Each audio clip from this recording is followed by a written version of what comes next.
Hello, Chem 2 students. I hope that this format will allow everyone to stay on top of the information. And so let's get right to it. Let's look at where we kind of stopped before spring break, which was looking at kinetics and equilibrium. The kinetics is in chapter 12.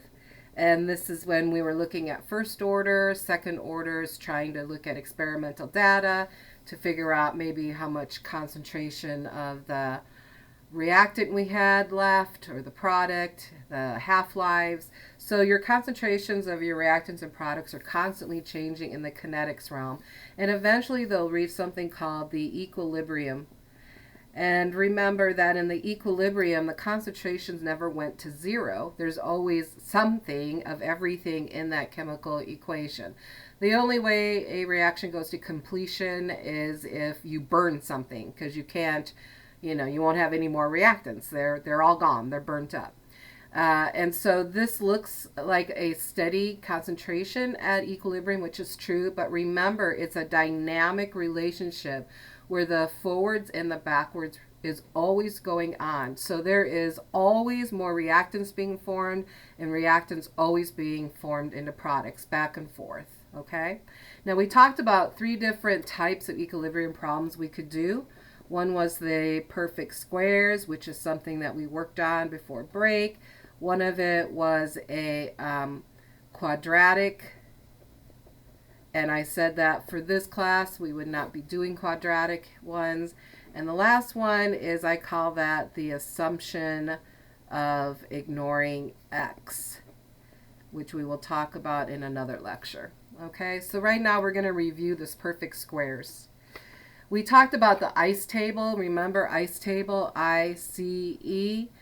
Those were your initial concentrations. C was the change, which way it was going to shift. E is your equilibrium equations. All right, let's get right into it.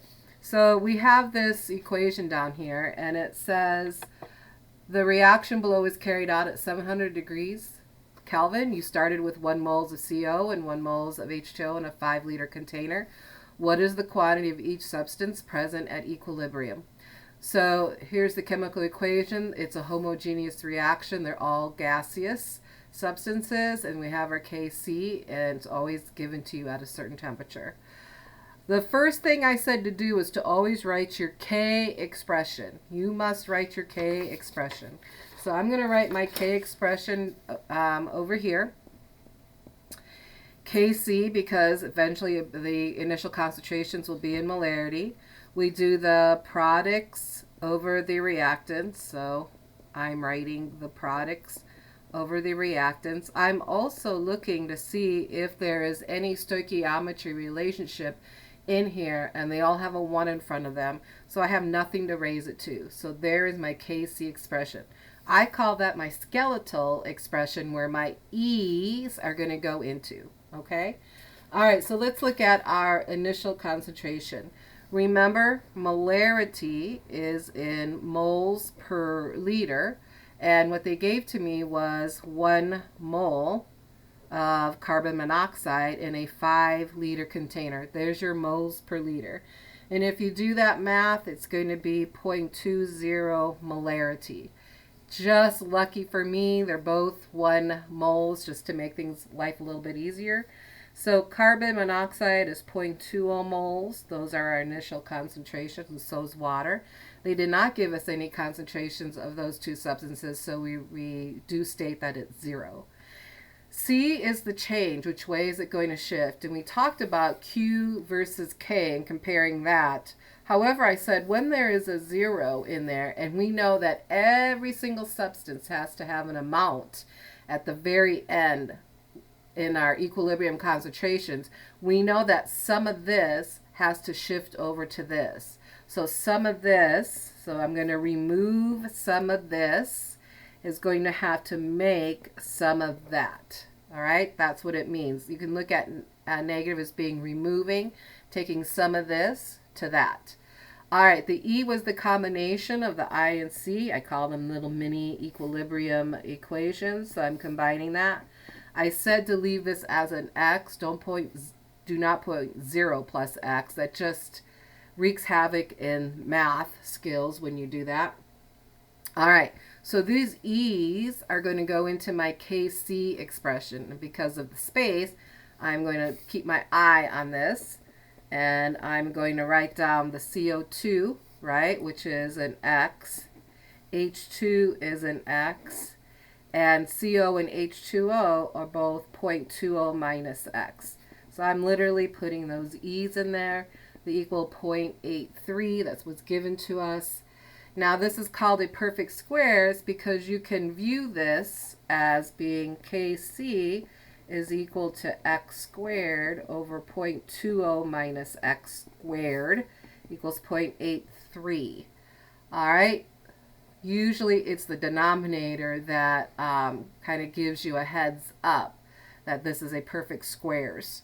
If I take the square root then of both sides, what I call it a perfect square, this is going to reduce down to x over 0.20 minus x equals 0.911.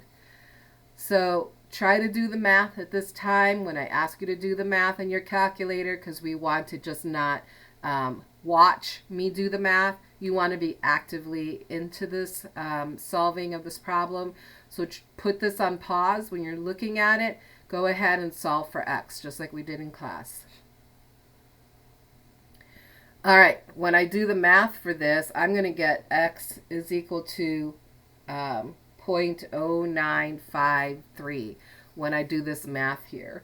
If you're having issues of doing this, don't forget that it's going to be x equals 0.911 times 0.20 minus x, and that 0.911 gets multiplied to each of those. To eventually, it's going to look like 0.1822 minus 0.911x is equal to x.